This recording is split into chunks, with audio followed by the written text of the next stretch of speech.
Hi, Yondjé, how are you? Good, Val. Nice to see you again. So, me and Yondjé met actually in New York at a Shopify event during, this really big event that happens in New York that's called Summer Fancy Foods. If you've never been to this trade show, you have to go to this trade show. It's a great place to meet other founders. And I'm in period care, obviously, and you're in food, but I would also argue that you're in beauty, wellness. Like, it's not just a food company. And I want you to tell people more about your product because I tried it and then I emailed you after because I fell in love with it. And I was like, we need to talk. Wow, that's so good to hear. I'm so glad you liked it. Yeah, I'm happy to share. Well, first of all, what I like to mention is Oma means mother in Korean. And the reason why it's because this seaweed bone broth, so it's about seaweed bone broth, is a traditional Korean food for postpartum that every single Korean woman have it like 3 times per day during their sixth postpartum. So when I gave birth, my mom came to New York and she actually lovingly made the soup for me every single day. And then I had it like really literally 3 times per day for like 6 months. And like I still see her walking in my room at the hospital with that giant thermos of the soup. And it was such a great feeling to be taken care of, to have like that warm food in a moment that you went through so many things, you're exhausted and happy, and it really felt like a warm hug. And it's something that after that I miss and I wanted to reproduce. And that's why I had the desire to make it accessible, available, convenient for other women. I started to, my healing was pretty fast, luckily. And my friend were like, "What happened to your belly?" And I'm like, that might be the seaweed soup. Also, how do you feel like maybe your recovery is different from like a typical American recovery or anywhere else in the world? Yeah, that's a great question. I mean, I'm French Korean, so I grew up in France, but my parents obviously are Korean. And I think like the postpartum notion is a little bit different. In Korean culture, it's very much focused on the mother recovery. It's so important that the mom recover first in order for her to take care of her baby afterwards. And so I think that mentality is a little bit different. And food is a huge component of it because your body needs to heal. Your body went through so much. And I would say the first thing, and I know like Dula in the US as well mention that all the time, is to eat warm food. Like you're straight after the hospital, you have like those carrot cake, muffin, and don't get me wrong, I love them too, but it's not nourishing. And moms tend to go and look after the baby first, but they barely tend to like think of like a good nourishment food. Whereas you need to have that. Even like if you want to breastfeed, of course you need so much of those nourishment. Warm food really helps like to protect your gut as well. And your gut is so important and key in order to protect your entire endocrine system and recover your hormone balance. So I would say the first thing is like eating warm food. The second thing, and I know like the Chinese as well are doing that, like seaweed is major. And I remember like my grandmother, she was like, "Oh, you have to eat your like miyeokguk, which is seaweed soup."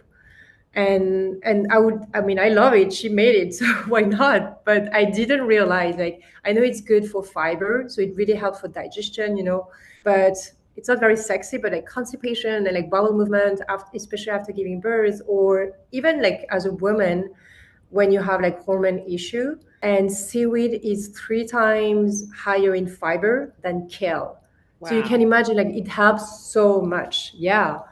And so that was the first reason why I thought we were eating so much seaweed. But then I realized that you have so much more benefit during the postpartum as well. And I would say those two things, like eating warm food and nourishing food, is so important in order to recover.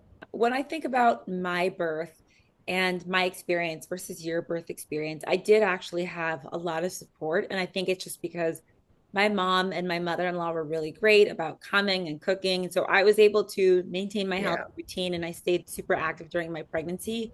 But a lot of my friends just didn't have the same experience. And I'm telling them it takes 2 years to recover from birth. So, like, think about it. You leave the hospital, you get like these super toxic diapers that they give you and these super toxic pads when your body is like, open and has a huge wound. And so I'm like, first of all, use organic products when you leave the hospital, if you can try, because it's going to be way less irritating, and then start to nourish your body. I also didn't realize a funny thing when I gave birth is like the smell that your body has and how your body goes through that. And as you were talking about the hormones and like having warm food, I think it makes a lot of sense to get things moving with the constipation because oh my gosh, you're having to purge 9 months worth of extra blood, extra hormones, and nobody talks about that. A lot of people just go home and they can't cook, so they get fast food or whatever else. That's right. And this made me think, like, to your point, when we are pregnant, you pay so much attention to the product, your skincare, the shampoo that you're using. But as soon as the baby is born, you're like back to your regular, like non-organic product. Whereas like you have wounds like there, and you need to have those like organic pad and breathable product and material. And that's why I love about Reef Care. Like you can feel like just like wearing it, it just feels different. And honestly, I wish I had that during my postpartum because I didn't even think of it that much. So for sure, for my second baby, you will hear me talking about that. I also want to talk about the fact that a lot of times women don't really know how to take care of themselves. And so I think it's so much easier for them to just use something where, everything's already been thought of. So I would love to know more about the brand mission, like what exactly is in the food. I'm very new to bone broth. I was vegan for, my God, most part of the last 20 years. And Oh, wow. after having some gut issues, I started having bone broth. I started having some eggs, and then I slowly started to, intake meat, which was really crazy for me. But for my gut, it's actually what I needed, like suffering from SIBO. And so something like this is just super easy for me, and it's also a very simple food. So how did you formulate it? Yeah, I mean, this is following like a Korean traditional recipe, miyeokguk it's called. So miyeok is seaweed and guk is the soup. And so I work, with like a Korean chef and then like food engineer, of course, to reproduce that recipe that I personally like, but in a convenient way. Like you've tried, it's a little cube. It's dehydrated, so you only have to add water and it's ready in a minute. And for me, it was so important to find a way to make that soup available in a convenient way because I don't have time to cook. Like I'm also like busy, you have a kid, and my mission was to also allow people and like new mothers to have time to focus on their baby while you have that nourishing food. So you don't have time to cook and do the bone broth yourself and simmering for hours and so on. And so that's why I thought like the dehydrated is also amazing because it keeps all the nutrient and the vitamin and all the great nourishment that you should have. And then it's like shelf stable, so you can bring it everywhere in your bag if you're at work, you're traveling, and so on. And so the cube actually contains 50% of seaweed. Wow. So most of what you have is literally seaweed, and then the rest is like bone broth. So it's ours is beef. We also have a vegan version, by the way, if you want to go back and try that. And the rest is like seasoning, so it's perfectly seasoned, so you don't have to add anything. A lot of people just love to add, like, of course, traditional way, like some rice, or like you can add an egg or any more like vegetables, spinach, like corn and edamame. Like just be creative with what you like extra protein and so on. So it's also a good base. Yeah, I remember when collagen and bone broth first started being widely available. What is it, like 6 or 7 years ago? I thought it Yeah, would be a fad food, but honestly, humans have been eating and drinking yeah. bone broth and marrow for so long. So how do you feel about like broth becoming a more popular food? I'm starting to see on the go packets, you know what I mean? And now dehydrated like yours, all these different versions that make it more convenient. I think it's amazing. Like when I remember as a kid, I had, and I'm gonna admit, like bad instant ramen. Same. And yes, I mean, it's good, right? But you also know that it's so bad for you. And I wish I could have just the broth because I love so much like that like warm bouillon. And now that I see like we have so many more options just to have that bone broth, and like there is no like weird chemical or like extra ingredients. It's just like clean bone broth that is dehydrated. It's so good to see that, and a lot of my customers or friends are telling me like, nowadays I don't take like a second coffee or even coffee in the morning. I just have the bone broth, and it's keeping you like kind of full in the morning, and then it's protecting your gut, of course. It's not aggressive like coffee or any tea that you could have, so it's an amazing nourishing replacement for that too. And like bone broth contain like these amino acids like glycine, Hmm. which really help the liver metabolize and regulate the hormones. So that's like such an amazing key ingredient when you think of your overall like hormone balance. And I'm sure you know that, but like hormone balance is not just about like hormones, it's like your energy, it's how you feel, it's your mood. So it's so, so important. And I also realized that like after becoming a mother, like hormone is not just like, oh, my hormone is like upside down and I'm upset or whatever. It's regulate your overall energy, and it's so, so important to take care of it. Yeah. And also your brain. I always tell women it doesn't matter if you ever plan on becoming a mom, like you have to focus on your fertility and your hormone health because if you don't, everything's going to go haywire. You know what I mean? Like your sleep, your mood, your work, Exactly. everything.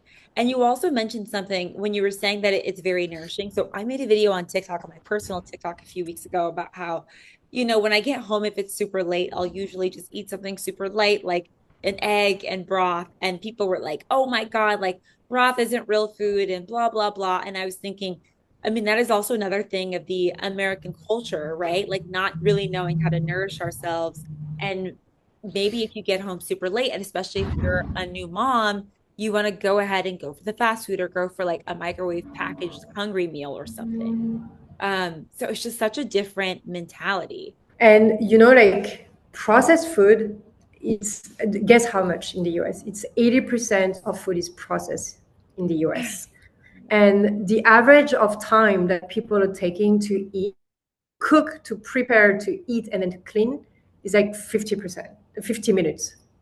People take 50 minutes to do all of that, and so you don't have much time. So I understand that people want something like ready to eat, instant, but why not having something that is ready and convenient, but it's also nourishing and healthy and good for you?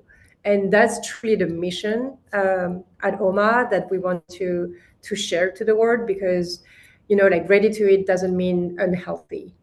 And I do have like moms, of course, because they're like, oh, it's so convenient and my kids love it. I just add some pasta and it's like a warm like stew soup type of things. But I also have like guys like working like, I don't know, like cinema industry. They're like, oh, I'm always on the go and I just want something like late, to your point, and I don't want to cook something. Delivery, it adds up so much, and it's so fat and so much salt as well. So it's also a good alternative for that. I'm always thinking about saving money personally too. And I'm like, why Yeah. do you guys do DoorDash every day? Like, I cannot afford to eat DoorDash every day. I would rather just have something like this in my fridge or food prep or something else. But I think, like we said, it's also just a different mentality. So, what are some other things that you do for beauty rituals? Because I mean, I met you in real life. You have amazing skin. You're very healthy. You're super into wellness, but I know that it's, beauty from within. And I love this idea of eating your skincare. Can you talk more about that? It's interesting because people are like, oh, yeah, and Korean beauty is a thing, of course. And it's funny because, like for my mom or for like my aunties, they always like, oh, you're French. Like, can you bring us some like French product? And now it's the other way around. Like, they want the Korean product, my French friends. So it's so interesting to see that. Yeah, for sure, there is like a beauty from within movement happening, and I think people start realizing that skin care really start with what you eat and what is around, of course, your body, and what you're putting, what you're wearing. And that's why, like, I think again, like Reef is such a good mission for that. Coming back to like eating your skincare, I think this is also like rooted in the Korean tradition, right? It's not only like our like 10-step beauty, it's what you eat. And for me, like I was hearing my dad when I was a kid saying like, "Oh, you need to eat seaweed because it's so good for your hair," and now he's bald. So I'm like, "What?" But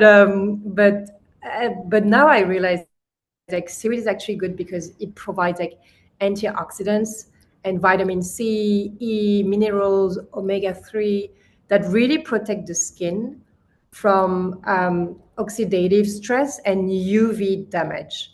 And that's what saying. Like seaweed is really good for like even during summer to eat even more of it because it helps for that UV aspect of it. So that's also another one. And then bone broth, of course, like collagen, like people would tell you, yeah, it's good for your skin, your hair, your nail. It strengthens everything and your joint health as well. And that's why I think people are thinking more and more like longevity when you think of wellness. It's like recovery and not only like post recovery, like postpartum or post workout, but in the long term, you want to invest in your body and what you eat to really feel your best. And I'm thinking like what is best at investing in you, in your wellness, in your body, in what you eat, what you wear to protect yourself and be at your best in your late 80s. Yeah, I also am very new to collagen and I didn't realize all the skincare benefits it has. And I do realize since I started taking collagen, my face feels more plump. So I started doing bone broth, which I make myself. And then, when you're, eating chicken or whatever, there's like little collagenous bits that come Yes. off. So when I make my soup and those come off, I actually put them in the broth and then I immerse them and I blend them. Like, Hmm. no, that is what I need, especially for my gut health issues. That's what I need. I want to talk a little bit more about gut health. You mentioned it a little bit at the beginning, and I don't think most people know the gut is actually what regulates the hormones. It's where a lot of hormones are, metabolized, produced. I mean, there's so much going on there. I'm not a doctor, so I don't know exactly. But can you talk a little bit more about that? When we think about gut health, like one of the most common issue that people have is digestion, right? I think it's like one American out of three have digestive issue at some point in their life.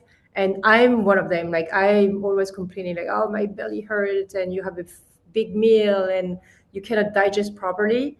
And that's because a compromised like gut lining, like the leaky gut, can really trigger body-wide inflammation, which really put at stress your entire endocrine system, meaning also your hormones. So, like always protecting your gut lining and preventing from like those inflammation is super important. And your gut is also linked to your brain, right? Like that's why we say like your gut is your second brain, and people say like, yeah, follow your gut when you need to make a decision or you have like some feelings about something. And the reason is because I mean I'm not a doctor either, but it is really truly linked. So anti-inflammatory, we have so much like exterior cause like stress, of course, but even like coffee, alcohol, like sugar, all of those are stressing your gut, and balancing that with like nourishing ingredient like bone broth, of course, is like helping to soothe your digestion. Especially women. I don't know why it seems like women in particular, maybe because we're always the ones who are talking about bloating. It's everywhere. I meet so many women with IBS. And Everywhere. all those women with IBS also, I mean, it was caused from stress, eating crappy foods when they were a kid, sometimes even birth control. Some people can have IBS triggered from birth control or other hormonal medications or just other medications in general. So for me, when I started to do the broth, I started to replace having a snack in the middle of the day with this, and it even just helped to ease my gut lining from being so irritated all the time and so inflamed. And that's why, like, we work a lot with acupuncturists. And I discovered that at the beginning because I had so many friends going through IVF and like fertility issue, and they were saying, oh, like my acupuncturist is recommending me to eat more bone broth and warm food. And that is the reason, because you need to have like the warm to protect your gut. And even during your period, you're not supposed to have a cold coffee or anything cold, because it increases like chance of cramp and it's aggressive for your body. And I think those are like little things that people are not aware of, that also goes back to like well-being of your body and protection to overall have that balance and harmony.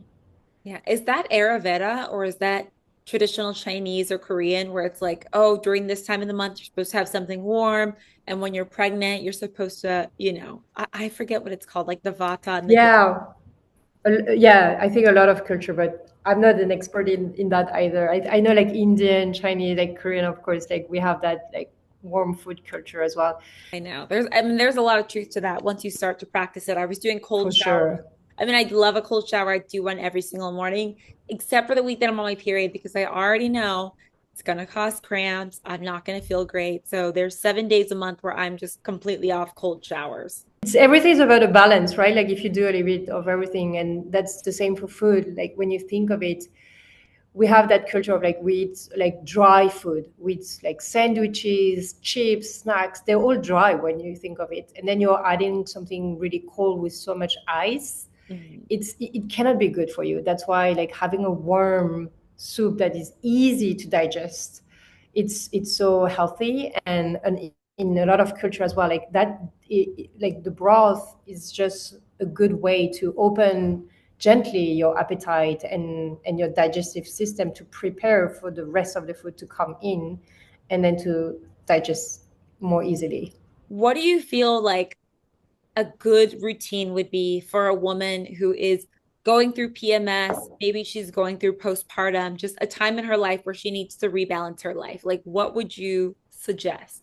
If I were talking to my like younger me, I would say like take care of yourself. Like I know you want to go back and feel normal. And I think as a woman, we have so much pressure. You need pressure, right? You need to look beautiful straight away after your baby. You need to show that you're on top of your work and an amazing friend and an amazing mother. But no, like pause that. You will be all of that, but later. You can have that later. For now, it's a time for you to recover and focus on yourself and your recovery. And that comes from all of the steps to for you to feel good again as a woman. So think, of course, like of what you're eating, making sure that you have nourishment in what you eat. And it doesn't mean that you need to eat only healthy things, but make sure that you have those veggie, those warm food, fiber, protein, like you have a diversity. And then before, I'm sure like people are more conscious about what you're wearing, what you're putting in your skin.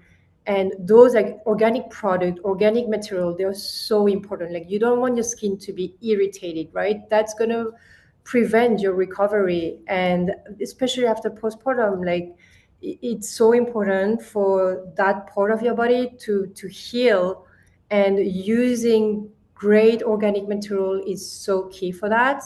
I also had like irritation on some skin at some point, like even outside of postpartum. And I know now how important it is to use like great tissue, organic. Like think of it, for your baby, you would purchase like organic cotton. Why don't you do the same for you as a woman? So it's something that I would truly recommend to focus on during that time. Oh, actually, anytime. I know, anytime. It's like putting yourself first. And I think that there's ways you can, plan on nourishing yourself through any time. Even like Hmm. when I think of seasonal depression, which really affects a lot of women because your hormones get all messed up when your circadian rhythm is messed up. Like there's so many times in your life where, your current self has to think about your future self and prepare, which is why I try to keep healthy things in my kitchen. I actually need to go ahead and purchase some Oma so I can have it just on, I'm traveling so much, I need it. And when I met Yeah. you in New York, I had it when I was in Massachusetts for breakfast one morning. And I was like, this was the perfect travel breakfast with an egg. It was so great. Oh, I'm so glad to hear. Yeah. With a poached egg that you add, it's also like one of my favorite way to have it. Thank you so much for coming on and talking with me. I think women are going to get a lot out of this. There's so many tangible tips that you can take and implement into your life. Where can people find you on Instagram? Yeah, it's oma.naturalfood. And then on our website, omanaturalfood.com. We're in a couple of stores as well, in LA, Miami, New York, but mainly online. So really appreciate Val our conversation. Thank you so much. Thank you so much. Talk to you soon.